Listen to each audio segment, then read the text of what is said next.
Good afternoon, everyone. You're very, very welcome. Good to see a good number of people join us for the latest in our post-Brexit clinics. As ever, we're going to have a number of presentations to you looking at different aspects of where we are with the post-Brexit arrangements for the UK, in particular Northern Ireland. And then we'll open up to a discussion and hopefully answer the questions that you have for us. As Kevin said, please do put those questions in the chat and we'll come to as many of them as possible. The format for today is Katy's going to kick off with a review of where we are with the UK-EU discussions and negotiations on the protocol and some other comments. Biddy's then going to come in and talk a little bit more detail about where we are with the trade dimension to the negotiations, say a few words about Article 16. I think we can actually have a post-Brexit clinic without some discussion of Article 16, and also look a bit forward to next year and some of the changes which are coming into the UK-EU trading relationship. We then going to have a video or a recording from Viviane, who's unfortunately not able to be with us physically today, but has sent in a short presentation for us on some of the environmental issues that we're seeing in the post-Brexit environment. Lisa's going to then talk a little bit about the complex legal landscape which Northern Ireland now finds itself in post-Brexit, particularly with regard to some of the issues flagged up with the protocol and its interaction with domestic UK law. And then I'm going to finish off with reviewing some of the developments around governance for the protocol, particularly in light of developments this last year and the Commission's proposals back in October to address some of the governance concerns which exist. So without any further ado, I'm going to pass over to Katy, bring some slides up, and we'll hear from her. So Katy, over to you.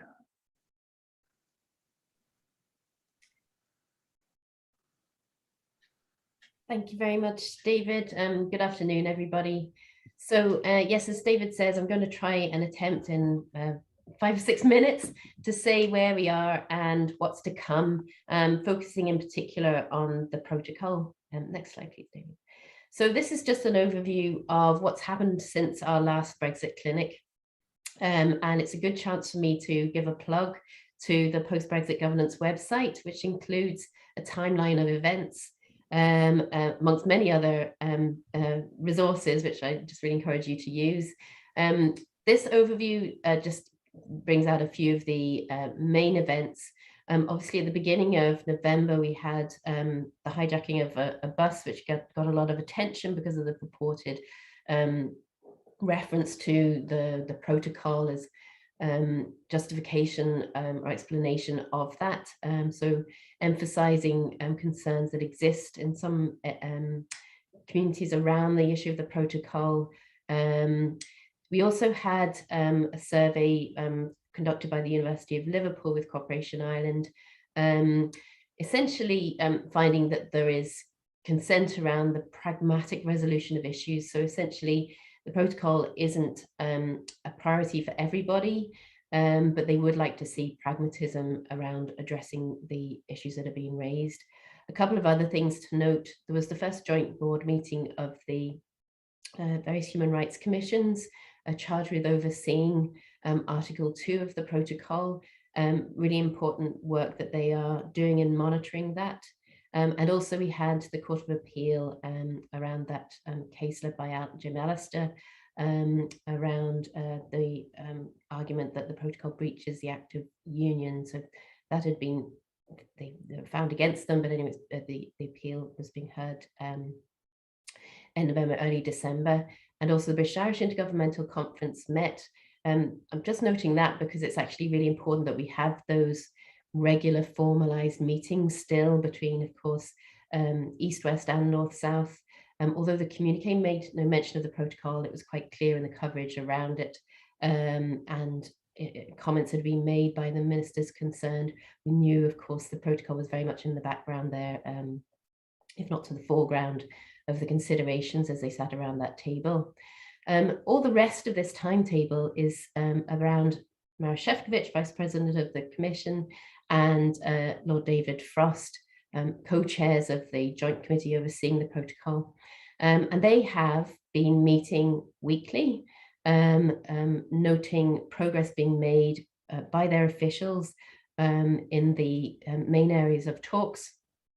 They have been, rather than issuing joint statements, they've got into the habit of issuing tweets. And there was a little bit of a kerfuffle on the 10th of December, like last Friday. There had been rumours, well, sorry, it was published that a senior British official had issued very warm words around progress made in talks and saying that the Court of Justice was no longer a problem. And Article 16 really wasn't on the cards for the time being. That was quickly shot down by another British government official, which reflects the fact, I think, that there are different views and possibly some tensions there around the British government on this particular issue. It was rather later in the day than usual then that we had the tweets from David Frost and Maroš Šefčovič, and a couple of things worth noting. So the rather familiar mantra now, we've made limited progress, but substantial differences remain, and we've not yet reached agreement. David Frost made the point of saying essentially all of the problems, as he puts it, including the Court of Justice, agri-food rules, subsidies, all of the problems have to be dealt with in order to have a durable solution. Whether he wants a whole package that includes all of these things before he'll sign off of it, or whether he's essentially saying we won't have a durable solution until we meet these bit by bit, we don't really know.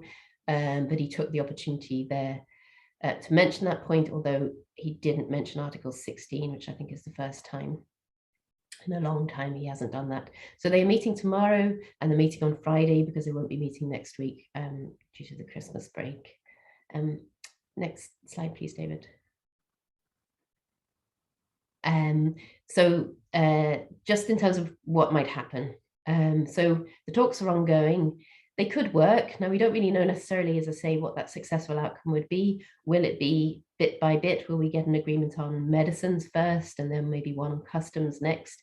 Or will it come in a big package? But anyway, if we have a successful outcome, there will be revised arrangements for the movement of goods as well as revised governance arrangements.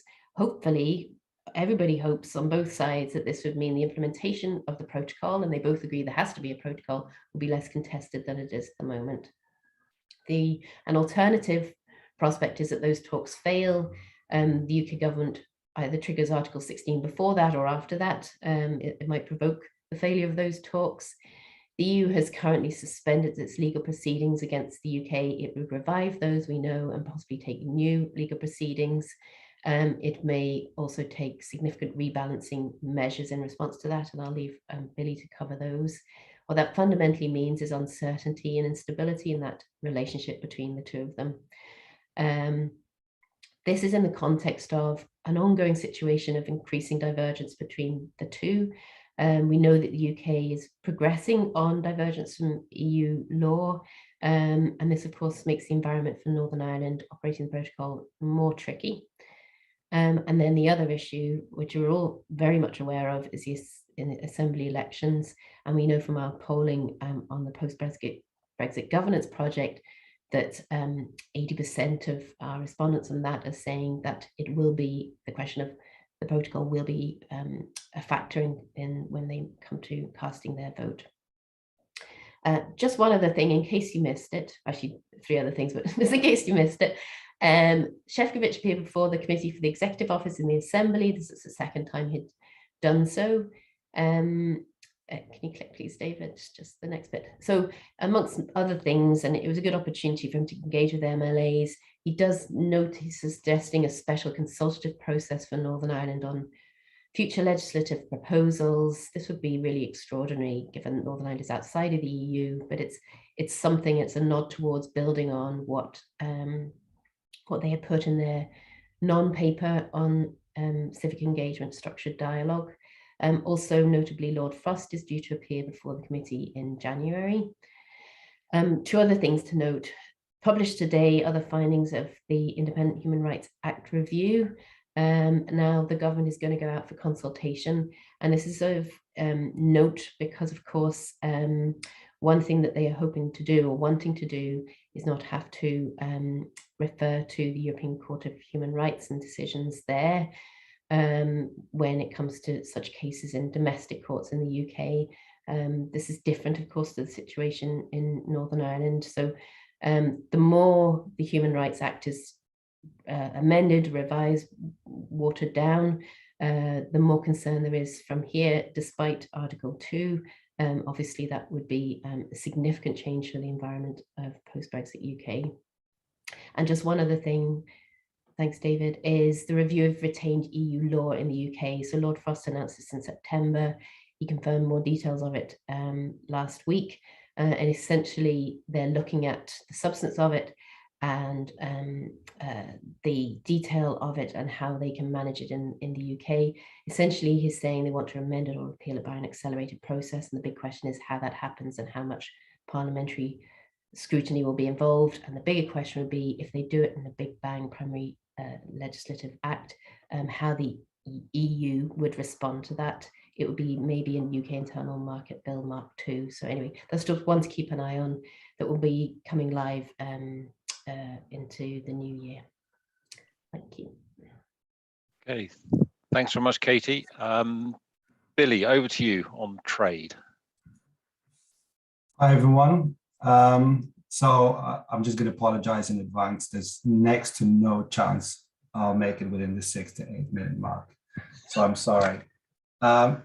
Since this is our last clinic this year, I thought it might be a good idea just to do a brief recap concerning the main trade-related issues surrounding the protocol. So I'll focus in particular on the ongoing trade negotiations between the EU and the UK, and also some words on Article 16 of the protocol.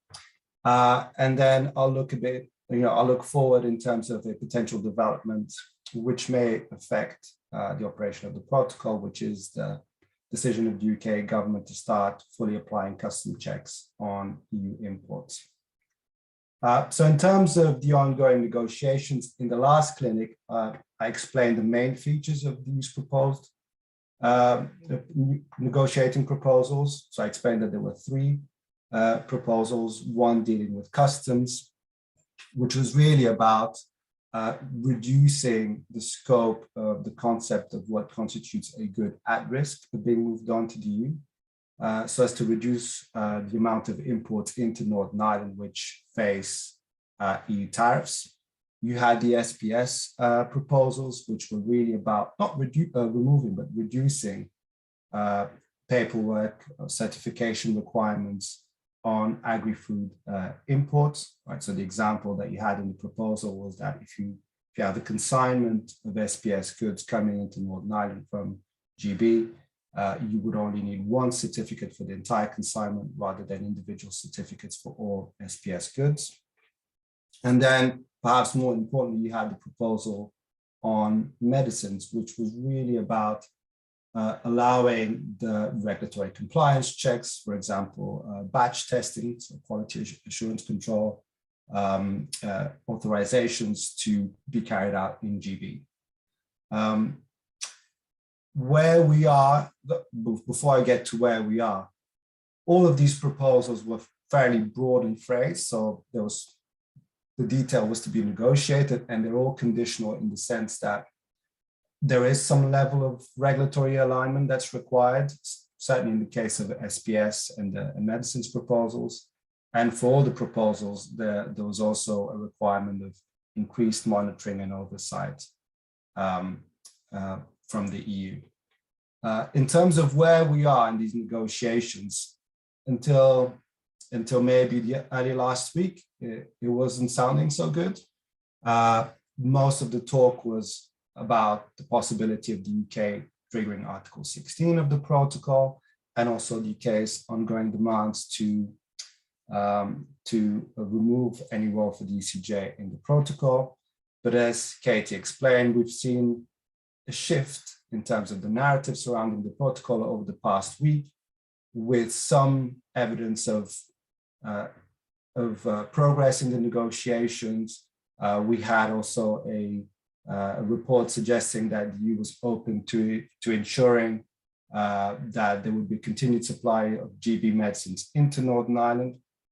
But as always, it's very important to take all these reports with, with some degree of skepticism, or, well, not necessarily because they're false, but mostly because when it comes to Brexit and the protocol, as we found out, the devil's in the detail. So for example, with respect to medicines, the reality is that because of the nature of the industry, any increase in costs of doing business, any trade barrier, however small, could have hugely significant repercussions, especially when you're talking about generic medicines, which rely on very small profit margins.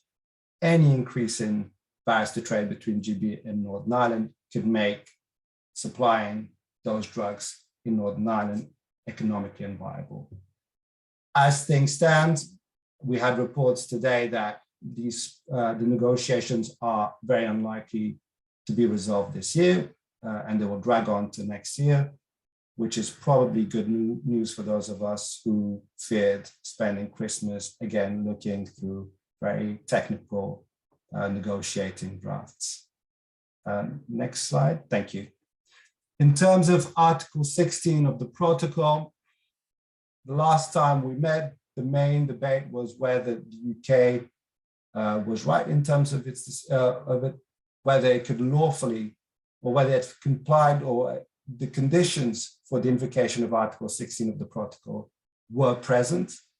Since then, as the possibility of the UK actually triggering Article 16 became less theoretical and more realistic, the debate has moved on to the types of measures that the EU could take in order to respond to any suspension of the protocol by the European Union, by the UK, sorry. And so on the left side of your slides, you'll see the main types of measures that you could consider either under the withdrawal agreement or the TCA. So you have rebalancing measures, which are fairly limited measures, which are intended to redress the balance of the negotiated outcome in the protocol. If there was an arbitration ruling confirming that the UK had unlawfully triggered Article 16 and suspended some of its obligations, then down the line, you could have the possibility of applying financial sanctions and even reimposing tariffs on UK goods. And then you have the nuclear option, which is the potential termination of the TCA. I won't go into the details of each one of these potential responses. I think what's important to note here is that none of these measures are ideal. The first two, for example, could not be adopted automatically. There is a process you have to go through. And the scope of these measures, whether they're retaliatory or rebalancing measures, are quite limited in practice because they need to be proportionate to the suspension of the protocol. And of course, the termination of the TCA actually creates more problem than it actually solves. So it's probably not a surprise that over the course of the past month or so, we've heard a lot of talk about the EU using other more political tools to increase pressure on the UK not to apply Article 16 of the protocol. We've seen talk of perhaps the UK withdrawing the data adequacy decision on on transfers of personal data, blocking UK access to accession to the Horizon Europe Research Program. And we've also seen that in some cases, that political pressure can come from outside of the EU. So there were reports just over a week ago in the Financial Times that the US had decided not to withdraw the increased tariffs on steel and aluminum imports from the UK because of its concerns relating to the UK's position on the protocol. So perhaps it's not a surprise that the discussions around Article 16 have died down somewhat in the past few weeks. If we can move to the next slide. Right, so looking forward, the trade between the EU and the UK has been governed by the TCA since the start of this year. And what we saw right at the beginning, the first 3 months, is that UK business, especially GB business, had experienced a lot of trade disruption, a lot of very sudden increase in barriers to trade and costs of doing businesses with the EU. But it's important to remember that the UK government had adopted at the time a number of measures to actually minimize that trade disruption.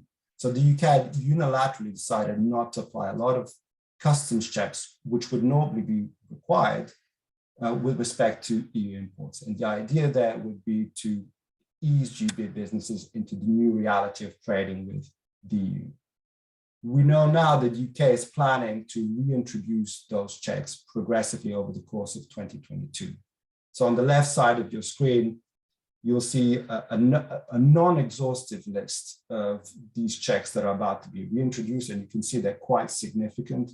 We're talking about export health certificates, pre-notification requirements, and so forth.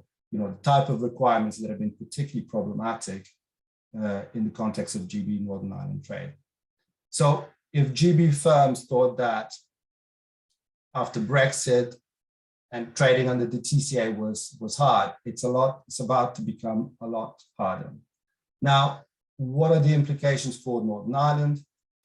Well, this is actually a good news story, which is that the protocol largely shields Northern Ireland from the negative consequences of these increased custom checks. Why? Because under the protocol, Northern Ireland can import EU goods without being subject to any sort of trade barriers.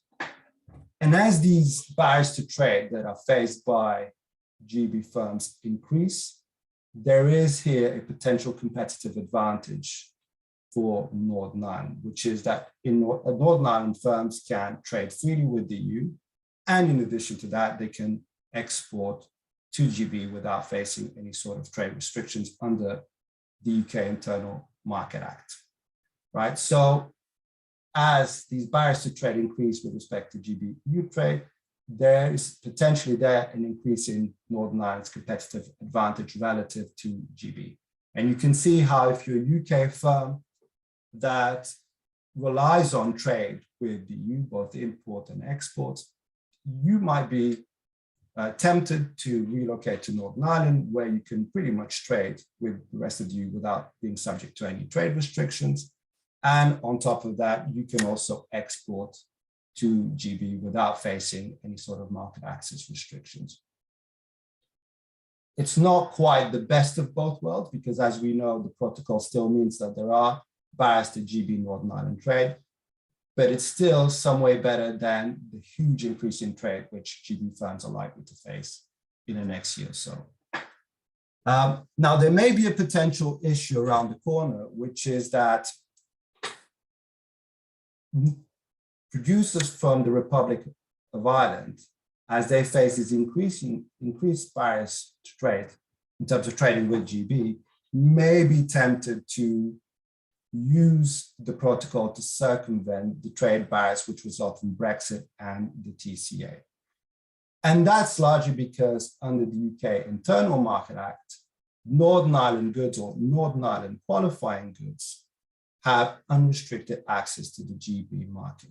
And the definition of what constitutes a Northern Ireland qualifying good is very wide indeed. Essentially, any good that's lawfully present in Northern Ireland, i.e. not subject to some sort of customs control, qualifies as a Northern Ireland good and has unrestricted access to the GB market. So let's say, for example, you are an Irish producer of an SPS good, let's say beef, for example, and you sell most of that beef or a lot of that beef to England or to Wales. Under the TCA, you'd have to comply with extremely complex rules of origin. You'd have to start filling in pre-notification requirements, export health certificates. There may be a temptation there for you to sell those goods to GB by routing them via Northern Ireland and piggyback on the Internal Market Act. The UK government is fully aware of this, which is why last year it indicated that it would revisit the definition of what constitutes a qualifying good, and it would tighten up that definition in October 2021. That didn't happen, and there is no indication as to when that will happen. So this is something to look out for in 2022 as a potential area of friction with respect to the protocol. So I'll leave it there, and I'll let David take over. Okay, thanks, Billy, for that. I'm going to hand over to hopefully Viviane with a recorded contribution.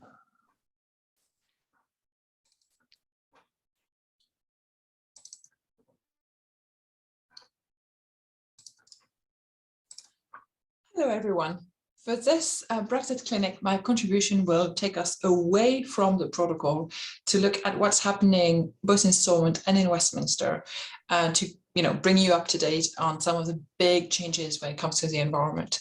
I mentioned the environment because it's one of these areas where there's been so much promised in terms of doing things differently after leaving the EU, and so where we can test a bit more about what taking back control means in practice. So those of you who've joined us on many Brexit clinic in the past will know that I've been talking a lot about an environment bill. The environment bill was first promised in 2017. It's finally received royal assent in mid-November. So we now have the first Environment Act since about 1995 in Westminster. Now, this matters especially for England, but also for Northern Ireland, because there's a lot of parts of the bill that also include Northern Ireland. Now, in that way, that puts Northern Ireland apart from the other devolved administration, because so one of the key thing that the Act does, which is setting out that there's going to be strategies with standards and targets that the governments are going to have to meet, and then creating the Office for Environmental Protection that is going to kind of report on whether the government are actually meeting these targets, and also have a key role in terms of enforcement, replacing the Commission and the Court of Justice. All of this, it's only going to be for England and Northern Ireland, applying slightly differently between England and Northern Ireland. Scotland and Wales are going their own way. Scotland is doing its Environment Standard Scotland, that is actually quite a bit more powerful, bigger scope, more independent from government than the OEP is. And Wales has promised to do a commission for the environment that will also be potentially more powerful than the English and Northern Irish body, but still very much to be confirmed. Now, for Northern Ireland, we've got a few questions still opened up in terms of how the OEP will work in practice. Now, the first one is, of course, whether the OEP will actually apply to Northern Ireland. Now, the reason why we're still having this question is that, of course, these discussions around whether we're going to have one, like even if we're going to have any governance body, and then whether we're going to have one or multiple, one of them for the UK, arose during the time where we didn't have an assembly here. And so, Northern Ireland was only represented by civil servants. And so there was a possibility put in the bill for Northern Ireland to opt in the system. And so we're now waiting on, and hopefully should happen in January, for a commencement order in the Assembly, which will allow formally Northern Ireland to join the OEP. Now, if that does happen, the next few steps will be how to make sure the OEP is actually tailored to Northern Ireland and doesn't just look like an English body extended to cover Northern Ireland as well. A lot of that will be done through the actual setup of the body, who is on the board, who, where do members of the OEP are drawn from, and the process to hire someone representing Northern Ireland on it is currently underway. But from early discussions, I think, with the OEP, we've seen that there's actually quite a lot of effort being put in so that it doesn't look just like an English body, but really does include Northern Ireland as much as possible. Now, that's really good, but in practice, the OEP, like the Commission and Court of Justice that it replaced for the environment, is not going to be following on every complaint. They're going to have to sort through complaints and going to have to decide what the priorities, what the importance of each of these complaints are. And it's going to be quite interesting to look at, considering the small size of Northern Ireland, what type of complaints reach the kind of the threshold of being important enough to be followed through by the OEP. In Northern Ireland and England, is it going to be a different threshold? And how are we going to also look at historical abuse on the environment, which, as we know in Northern Ireland, but also in England, has been quite rife. Now, there's also a question around whether the OEP is actually going to have bite. This matters a lot because, of course, we know that the Commission and the Court, with the Court of Justice, could actually then impose fines on member states. if they were in breach of their environmental standards and but more generally of EU law. There's not going to be any possibility for fines in the domestic system, but the OEP will have two very important tools. First, by just providing advice and like feeding back and commenting on government proposals. So we've seen already the OEP for England commenting quite directly and being quite blunt in its criticism of the government on its draft statement on environmental principle, which is one of the things that Northern Ireland will also have to produce according to the Environment Act. We're also seeing that, you know, there's also possibility for enforcement, and here it's really important to realize that enforcement of you know, following environmental law and complying with it will not just be for the government, but it will be for any public bodies. So that means, you know, councils, but also lots of kind of independent public bodies. So it's going to be quite interesting to see how this develops in practice. But, you know, and also gives us an idea of how, in a way of where Northern Ireland has started doing things its own way, but not so much by opting in the English system. Now, another area in which Northern Ireland, there's lots happening on the environment front is, of course, climate. You know there's 2 climate bills, but you may not know there's also 2 potentially competing strategies currently being debated. Both of these are up for consultation, so please do fill in a consultation response. The first one is the Green Growth Strategy due 21st of December. The second is the Environment Strategy for Northern Ireland due 18th of January. Both are theoretically executive-wide, although in practice, if you look at the Green Growth one, you've got a picture of all the ministers, you've got endorsement from the First Minister and Deputy First Minister.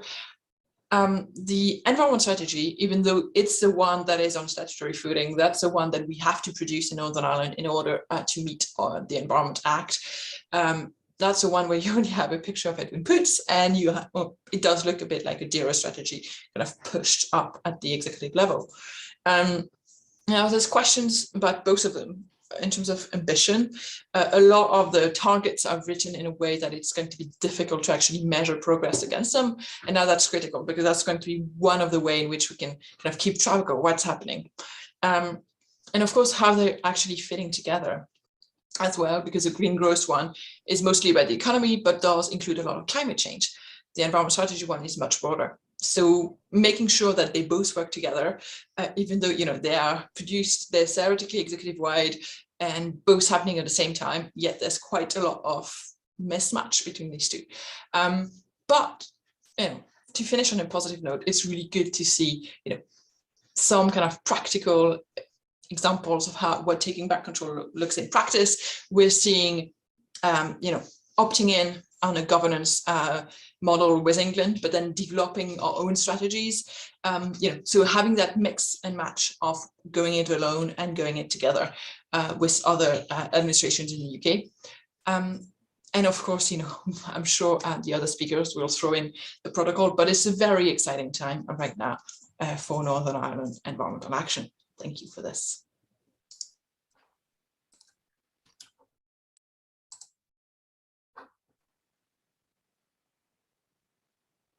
Okay, thank you, Viviane, for that.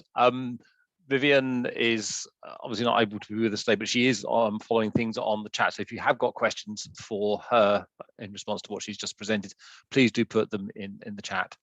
Okay, I'm going to move now to Lisa, who is going to be talking to us about some of the legal issues which are confronting Northern Ireland in the context of the protocol. I shall just bring up her slides. Okay. So, yes, Lisa, over to you.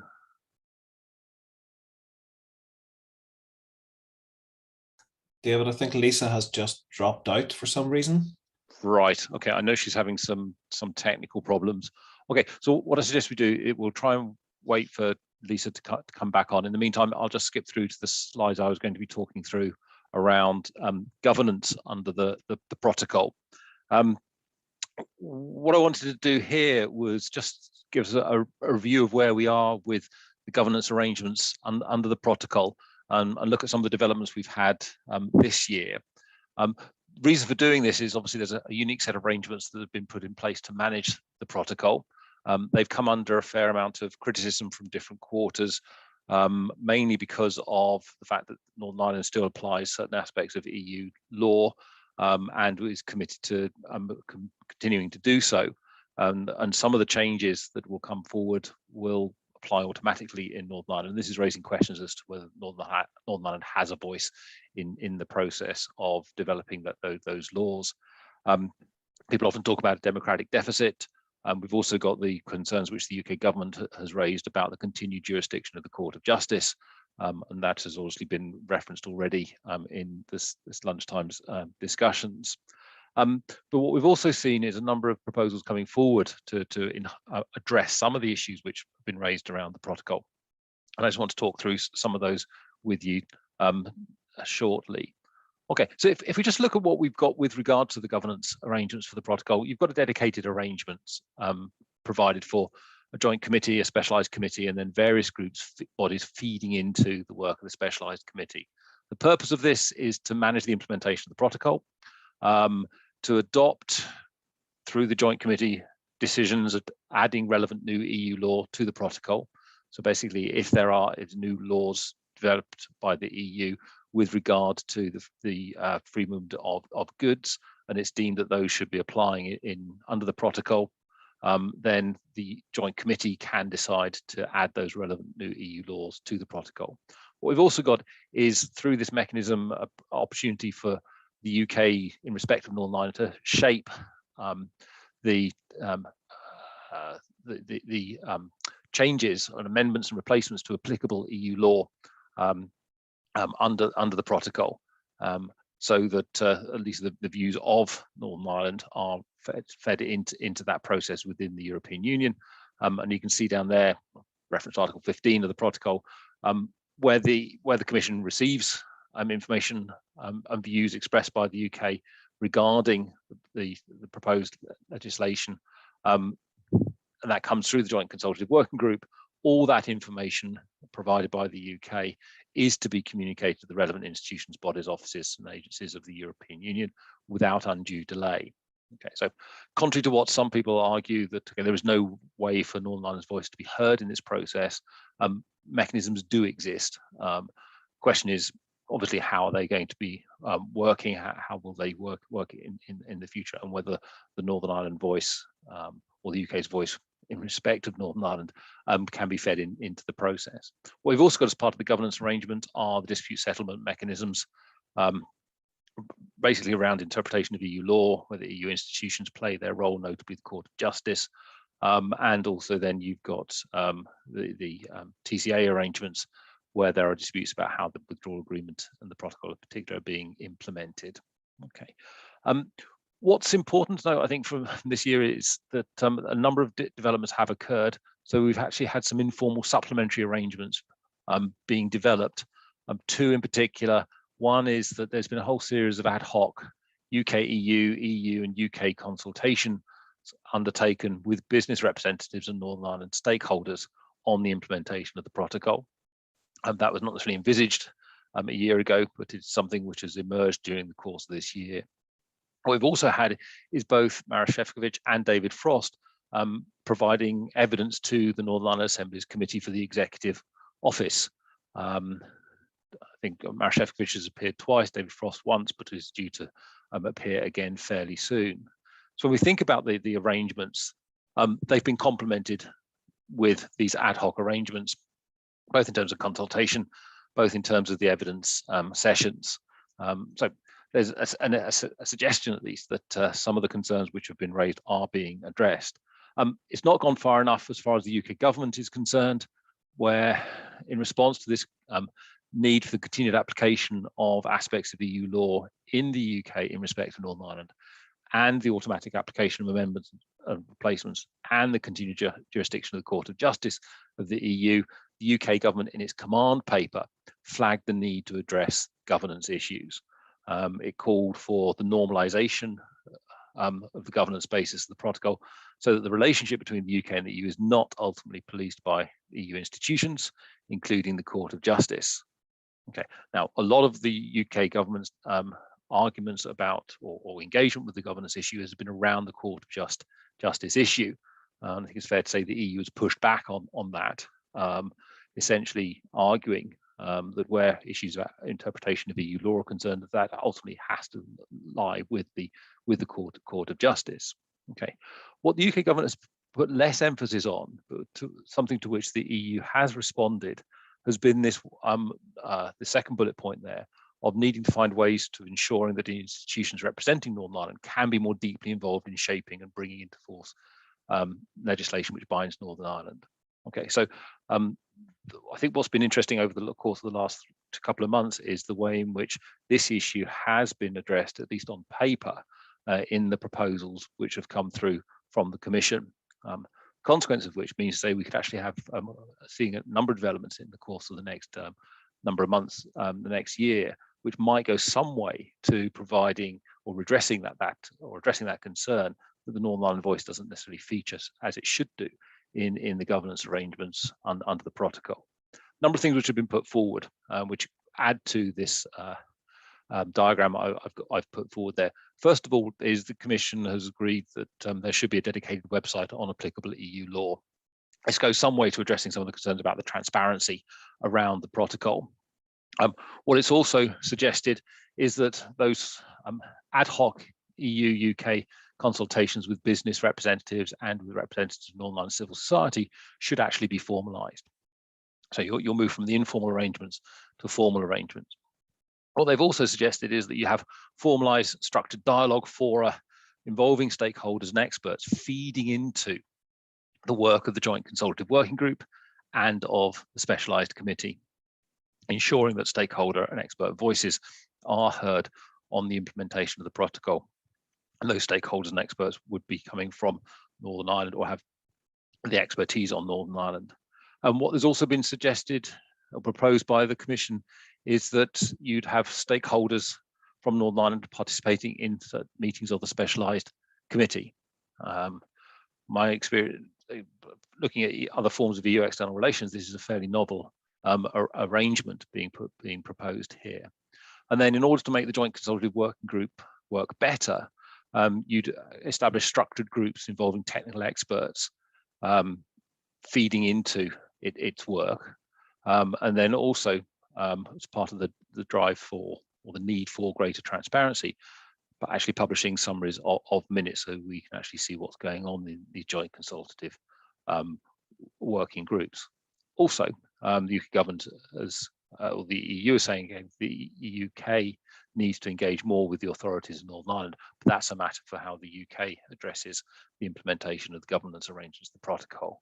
And then finally, what was also proposed back in October by the Commission was that as part of the EU-UK Parliamentary Partnership Assembly, it should be launched in the new year, there should or could be a Northern Ireland substructure.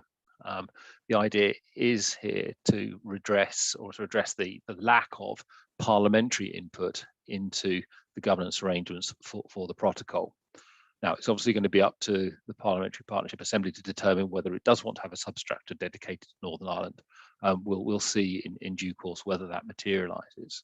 But I suppose that the point to make here is that beyond the question of the Court of Justice, which seems to be dominating the UK government's presentation of the governance issues around the protocol, there does seem to be some fairly constructive ideas being put forward to address some of the concerns which exist about how the governance of the protocol operates. Okay, so we've got these agreements. There could be agreement coming forward on these arrangements. The understanding is the UK government hasn't rejected these proposals coming through from the Commission. Whether it moves into formally accepting them and possibly adding to them, we'll see hopefully when we get some sort of agreement between the UK and the EU on the various issues which are under negotiation around the protocol. What's important to note, though, is that these only become really useful if you actually move to regularization of meetings of the specialised committee. which has not been meeting as frequently as we anticipated this year, partly because of the ongoing negotiations between the UK and the EU. And if we're to have effective governance of the protocol from 2022 onwards, we probably do need to see a regularisation of both meetings of the specialised committee and also the joint committee. A year ago, the UK and the EU agreed that the joint committee would meet 4 times or quarterly in 2021. It's only met twice so far. What also we need to see, if there is to be a functioning governance for the protocol, is all the other links in that diagram to be working. So we need to have effective engagement between the specialised committee and the North-South implementation bodies, North-South Ministerial Council, and the human rights and equality bodies. I think on here it's good to note that the work which has been going on by the dedicated mechanism unit, which is ensuring that the human rights and equality bodies are addressing the monitoring of the Article 2 commitments in the protocol, and at least publicising, if not necessarily feeding into the specialised committee, various reports and various suggestions as to how the arrangements will be developed in due course. What we also need is the way for some sort of discussion of the North-South Ministerial Council. It has a formal role to input into the work of the specialised committee, but the extent to which the North-South Ministerial Council, formally at least, has been discussing the protocol is open to question. There's been very little evidence of that taking place, but one can envisage a situation where once we've moved beyond the current contestation around the protocol into a possibly more settled period, then there could be a more effective role played by the North-South Ministerial Council feeding into the work of the specialised committee in particular. This also then raises the question about what's happening for the Strand 3 bodies. It's noticeable that even though they've met, their engagement with the protocol issue has been sparse, to say the least. But certainly given the concerns which exist within unionist quarters around the absence of a strong East-West dimension to the protocol, there's probably scope here to increase their role or formalise some sort of role for them, inputting into the work of the specialised committee as well. But then what we've also got to think about in terms of the effective governance of the protocol is the ways in which the Northern Ireland Executive is able to feed into the formulation of the UK position for meetings of the Joint Committee, Specialised Committee and Joint Consultative Working Group. It's difficult to see with any great clarity what is going on there at the moment. Obviously, the Northern Ireland Executive, it does attend meetings when they take place, but it's still unclear exactly sort of what role they have within within the UK delegation and the extent to which they really do help formulate the UK position on the protocol. Okay, and then finally, what is also missing from this the arrangements at the moment are arrangements for the effective parliamentary scrutiny of the protocol's operation, both at Westminster and also at Stormont. And I think there's a scope for additional work to be done here, particularly mindful of the fact that 2024 is going to be the MLAs who are going to be deciding on the future of Articles 5 to 10 of the protocol. Added to that, you've also then got the extent to which Northern Ireland has an effective input into UK policy making and decisions, particularly around divergence from EU law, because that dynamic that we're seeing various promises around coming through from David Frost is going to become a more important issue over the next number of years. And as the UK diverges away from EU law in areas which are covered by the protocol, that's going to create increased tensions between Great Britain and Northern Ireland, or as far as trade is concerned. And it's not too not too clear at the moment as to what arrangements are going to be put in place to manage that. Okay, so various developments around governance, which are suggesting that some of the issues which have been flagged as problematic are being addressed, but equally I'd say a long way to go before we can have a fairly effectively functioning set of governance arrangements that are settled and address the concerns which people are raising about governance. Okay, so I'll stop there. I'm going to pass on to hopefully Lisa, if she's with us. Yes, I Good. am. Okay, Thanks, so David. let's go back a few slides and hand over to you. Yes, thank you. I'm afraid my Mac and Queen's Wi-Fi are having a bit of a bad day. So I'm going to keep the video off and hopefully be able to run through this quickly before any other Wi-Fi dropouts. So I'm going to talk about legislative complexity, post-Brexit governance in Northern Ireland, and legislative processes are complex.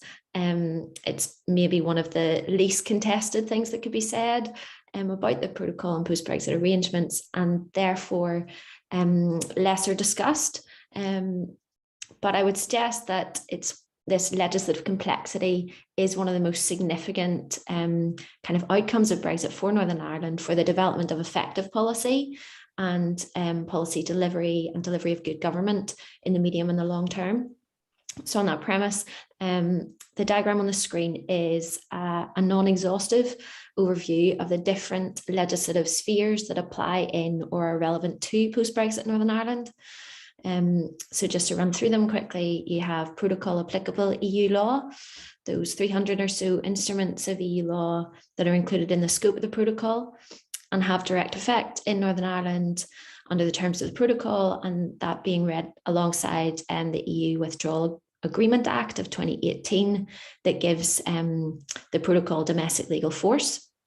Feeding into that then, the implementation of the protocol and EU law that applies under it is a selection of the case law of the Court of Justice of the European Union.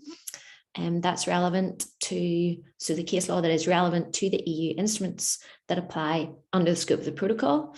Article 13 of the protocol provides that EU law, concepts and provisions that are made applicable by its terms are to be applied and interpreted in accordance with the case law of the Court of Justice. So that's also relevant. Moving across then, the provisions and institutions of the 1998 agreement, that of course includes the Northern Ireland Assembly and Executive, but also, as David was discussing, the Strand 2 North-South dynamic, the work of the North-South Ministerial Council, North-South implementation bodies, and the Strand 3 East-West dynamic, the work of the British Irish Council and the British Irish Intergovernmental Conference. Following from Strand 3, there's also the bilateral UK-Ireland relationship, where you have the provisions of the Common Travel Area and the unique set of rights and privileges that are enjoyed by Irish citizens in the UK and British citizens in Ireland. A bit more of that later. Layering on top of that, the North-South Ireland-NI relations and East-West UK-Ireland relations, you have the provisions of the wider UK-EU relationship that are set out in the Trade and Cooperation Agreement. And separate but somewhat related, you have the development of UK trade policy more generally and the signing of free trade agreements with non-EU member states, all of this feeding in to Northern Ireland. And that brings us to the largest circle on the screen, indicating scope and significance, which is just EU or UK law.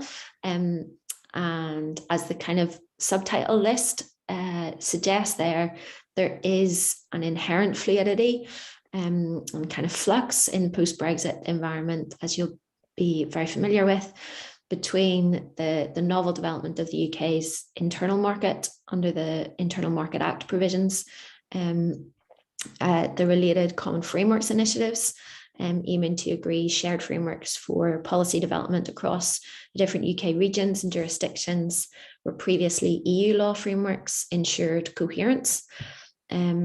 Also then already mentioned, I think Katy was discussing around retained EU law. So the body of legislation that applied to the UK because it was an EU member state that at the end of the transition period and under the terms of the EU Withdrawal Agreement of 2018 automatically became EU retained law, but it can now be changed or revoked and has been being changed by ministers. And the government has, as already mentioned, recently announced 2 reviews into the status of EU retained law in the UK and its substance. And then finally, their regulatory reform project of the UK government to again review the regulatory environment in post-Brexit UK that previously reflected EU regulations and requirements, and to decide whether and how changes are to be made there. There isn't much detail yet available on the substance of regulatory reform, but it should be forthcoming. So hopefully on that brief overview, the complexity becomes apparent. But as you might imagine, all of these different inputs and kind of spheres are individually dynamic. And although not interdependent, they are interrelated in so much as what happens in one sphere has implications for what can happen or does happen or ought to happen in other spheres. Before I get too far down a rabbit hole of hypothetical intricacy, thought it would be useful to play out an example in a specific policy area. I'm going to use the mutual recognition of professional qualifications, which is relatively self-explanatory. It's associated with the free movement of people, and it refers to the ability for professionals who are citizens in one jurisdiction to travel to another jurisdiction and still have their qualifications recognised so they can continue to practice. So in the Northern Ireland context, think of a community nurse who lives in Donegal and travels to Derry, Londonderry, or an accountant who lives in Belfast commutes to Dublin. You get the idea. Prior to Brexit, the cross-jurisdictional recognition of professional qualifications for the whole of the EU was provided for in a dedicated directive, EU directive from 2005. And that directive was cited in the North-South mapping exercise that was carried out by UK and EU negotiators jointly in 2017 as being part of the legal underpinning for cross-border cooperation, and particularly in healthcare and education. But it also relates to other professions, as mentioned. So that's the kind of pre-Brexit context in Northern Ireland. What's the post-Brexit situation? And here's the disclaimer, is that it's not a conclusive picture. First question to answer, as suggested on the screen, is this provided for in the protocol, mutual recognition of professional qualifications? The short answer is no, but with two caveats. So Article 11 of the protocol says that it shall be implemented and applied so as to maintain the necessary conditions for North-South cooperation, including in the areas of health, education, transport, justice and security, among others, all sectors where mutual recognition of professional qualifications is a facilitating factor and related. But crucially, the EU directive that I just mentioned that provided for mutual recognition of professional qualifications on the island of Ireland and across the EU when the UK was a member, that isn't included in the scope of the protocol. Also, second caveat in terms of the protocol is that Article 3 says that the UK and Ireland can continue to make arrangements between themselves relating to the movement of persons between their territories, and this relates to the common travel area, while fully respecting EU law that is stated in the protocol. So on a broad reading, free movement would include mutual recognition of professional qualifications, but again, the relevant legal provision isn't included in the protocol. So there's some discrepancy between the kind of aspirational language of the protocol in Article 11 and 3 in respect of facilitating North-South cooperation and bilateral East-West cooperation under the auspices of the Common Travel Area. And then if you look at the actual substance of its provisions, there are limitations there on the issue of mutual recognition of professional qualifications. So moving over to the 1998 agreement institutions, thanks, David. Recent meetings of the British-Irish Intergovernmental Conference, although they didn't specifically mention mutual recognition of professional qualifications, they have emphasised mutual commitment to upholding and strengthening the rights and privileges enjoyed under the Common Travel Area by Irish and British citizens, and this includes, according to a Memorandum of Understanding signed between the two governments in 2019, the recognition of qualifications, including professional qualifications, as an essential facilitator of the right to work that is associated with the Common Travel Area. And the two governments have committed in 2019 to ensure comprehensive measures continue to be in place to allow for the recognition of such qualifications covering all relevant professions.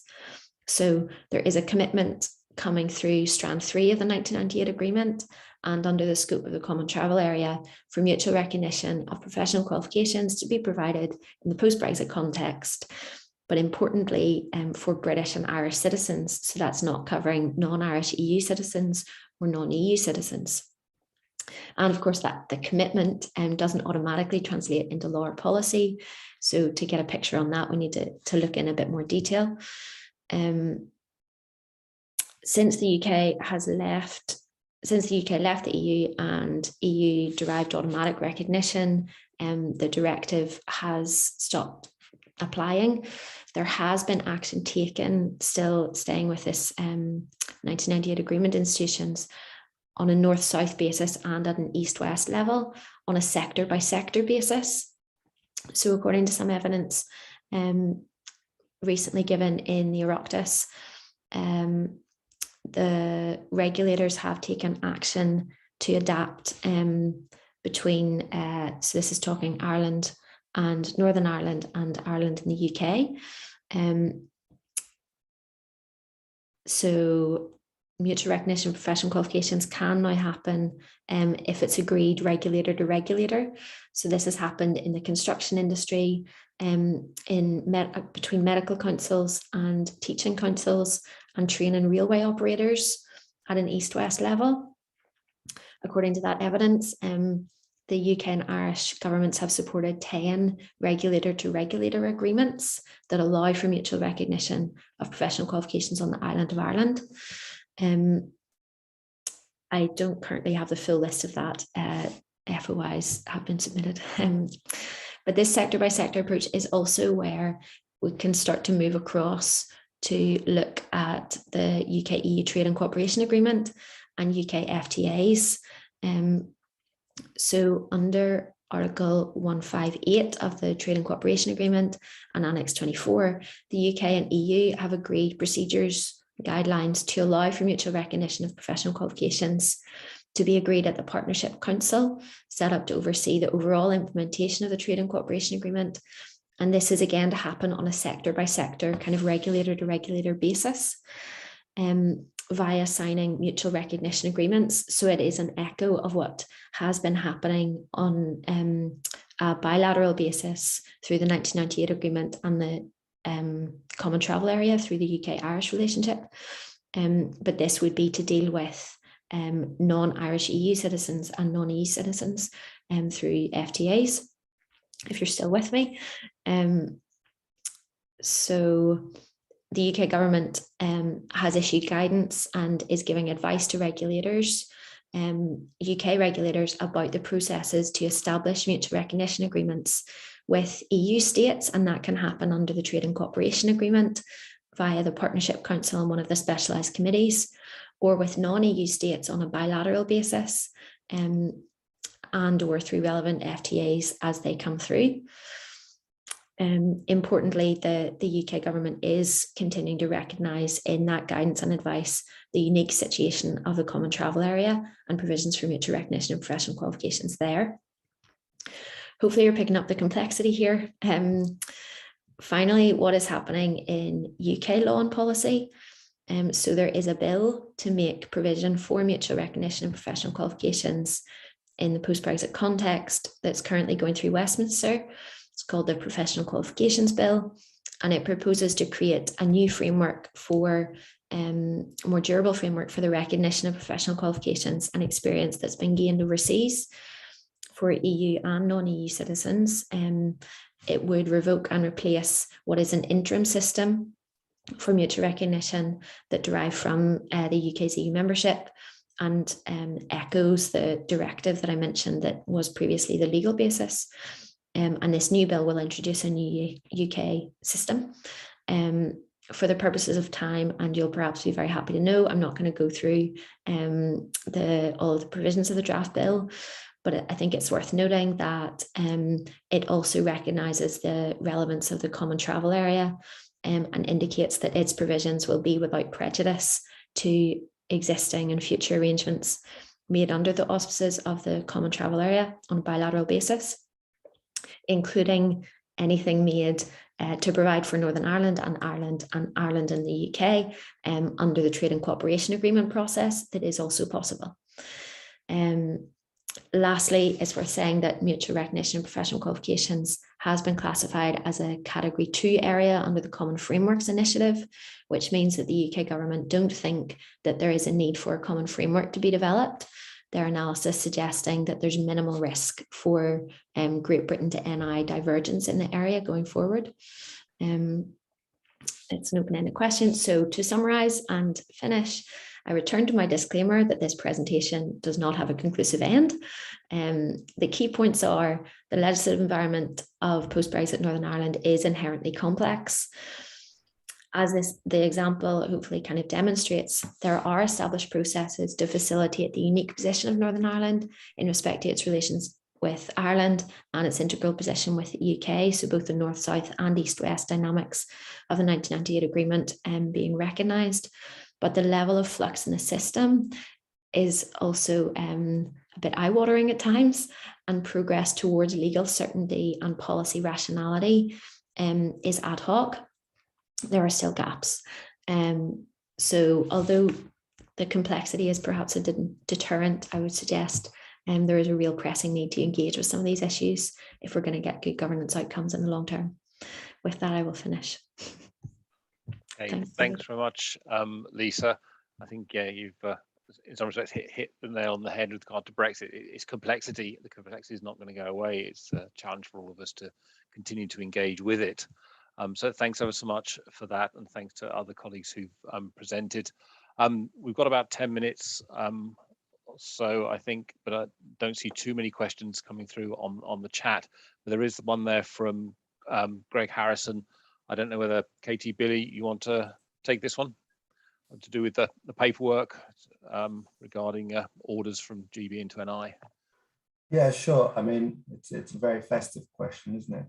Linking alcohol to the protocol here. So I'm not 100% sure about all the details of the checks that will be required to bring cider over from GB. I suspect that from a customs perspective, you'd have the check on rules of origin to make sure that they benefit from tariff-free access under the TCA. And here you have the whole discussion about goods at risk regime. And then from an SPS perspective, you'd at least have some self-certification requirements. Reading through the proposals made by the EU, they do open the possibility to potentially reduce some of these costs, because from a customs perspective, they point out to the possibility of redefining what constitutes a goods at risk by looking at the nature of the transaction, in particular, who is purchasing the goods. So a consumer, this would be a B2C transaction. And so that could be assumed to be a good not at risk of being moved on to the EU. And from an SPS perspective, there's talk of reduced certification checks if you have a good that's, again, destined for a consumer, as long as there are labeling, as long as there's additional labeling, making sure that that good can only be consumed within Northern Ireland. It cannot be moved on to the EU. So to answer the question, yes, theoretically it is possible, and it's something that is already envisaged in the context of the proposals. Okay, thanks, Billy. Katy, do you want to come in on the next one? There's one from Philip there about the electronic travel authorization. Yes, so this is a proposal in the Nationality and Borders Bill to require electronic travel authorization for anybody entering the UK. So it's something that operates elsewhere. We're used to doing it, say, if we're going to the US or to Canada, like this electric form, even if we don't need a visa. And also the Schengen area in the EU are introducing something similar as well. So it's not too surprising that the UK is wanting to do the same. However, of course, there is this tension with potential tension with the common travel area. And despite efforts, I think by Stephen Farrar in particular, there hasn't been as yet an amendment made to the bill which would exclude the Irish border from this. So it means that if you're not a British or Irish citizen and you're entering UK territory, so to speak, you would need to complete this in advance. And there is concern that non-Irish EU citizens and EA citizens and others will not know about this and not complete this ETA in advance and in crossing the border from south to north will inadvertently be breaking the law. I think the comeback at the moment as well, it's not likely to be enforced, which is a very strange argument for justifying something, but I think there are many concerns that are being raised, and it just highlights obviously the continued complexity of the Irish border. An alternative to that would be, well, to say entering GB, but then you have other issues there as well, of course. So there may be an amendment made in the House of Lords in this very controversial and significant bill. And I know you yourself, Philip, and others are working on this topic. Okay, thanks, Katie. Billy, this question directly to you. What's not like in the protocol? Yeah, well, there are, it's not just, it's not all great with the protocol. There are, Northern Ireland does, Northern Ireland's biggest trading partner still is GB, and in terms of GB goods moving to Northern Ireland, as we've seen throughout this year, there are significant barriers to trade. If we look at external trade, Northern Ireland stands to potentially lose the ability to fully benefit from UK FTAs. Look at it from, as an example, right now, Northern Ireland is subject to EU internal market rules on goods. If the UK were to negotiate a new trade agreement with the US, where it agrees on some sort of rules on specific type of goods, foodstuffs, that mutual recognition arrangement would likely not apply to Northern Ireland because Northern Ireland is subject to a completely different regulatory regime. And this dissociation of Northern Ireland in relation to UK FTAs is actually now being explicitly recognized in current UK free trade agreements, where there are specific provisions which specify that if there's an inconsistency between the protocol and the FTA, then the protocol prevails over the trade agreement. Now, what this means in practice, we're not quite sure. It's something that hasn't really been tested because the UK simply hasn't negotiated trade agreements with countries with whom the EU doesn't already have trade agreements. But as the UK starts negotiating these new trade agreements, that might become a problem. So there are some drawbacks to the protocol in terms of fully accessing these UK FTAs, in terms of importing goods from GB. But let's be clear about it. The problem here is Brexit and the increased barriers to trade that we face with the EU. And if you look at it through that lens, Northern Ireland is in a less problematic position than GB, because it still has unrestricted market access to the EU, which is by far the largest single market in the world. And it can export goods to the UK under the Internal Market Act without being subject to any restrictions. Thanks, Billy.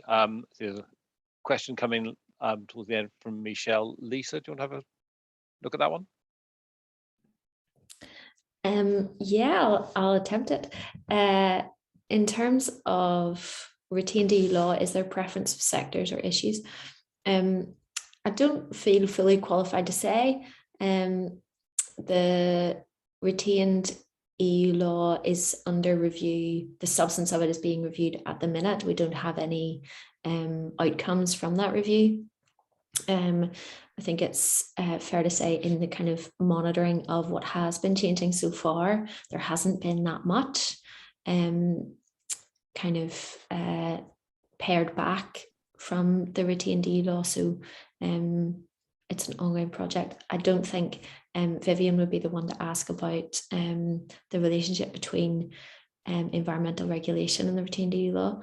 I think the primary legislation that's coming through to really reform the Environment Acts are what's the outcome of those are what's going to be most important in terms of the interaction post-Brexit for environmental governance.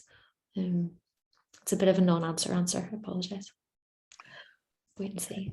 But I think there's still stuff to wait and see with regard to the way in which the UK prioritises UK retained law and what it does with it. Okay, Katy, do you want to come in on this one or no? Okay, I think that's all our questions that have come through, and we have just gone over by 2 or 3 minutes. Can I thank everybody for coming along this afternoon to have to listen to what we've had to say. I think hopefully we've provided some degree of clarity to what's been going on.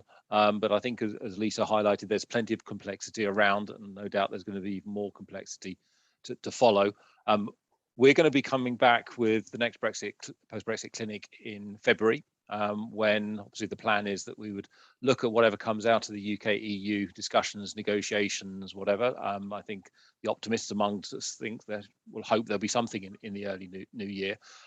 Irrespective of that, we will probably have the results of our next round of opinion polling, which we will be aiming to share with you at that session, probably towards the end of February. So yeah, just leaves it to me to say thanks very much for my colleagues for coming along and presenting today, for Viviane doing the work in advance and sending us through a recording, and to wish everybody a restful Christmas and New Year. Protocol's not going away, nor are we. We'll be back in the new year and look forward to it. And thanks so much for your comments in the chat there. We will be posting the slides and a recording of today's event online in due course, and you'll be notified of that. So thanks very much, everyone, and yeah, enjoy the rest of your afternoon, and hopefully a very restful festive season.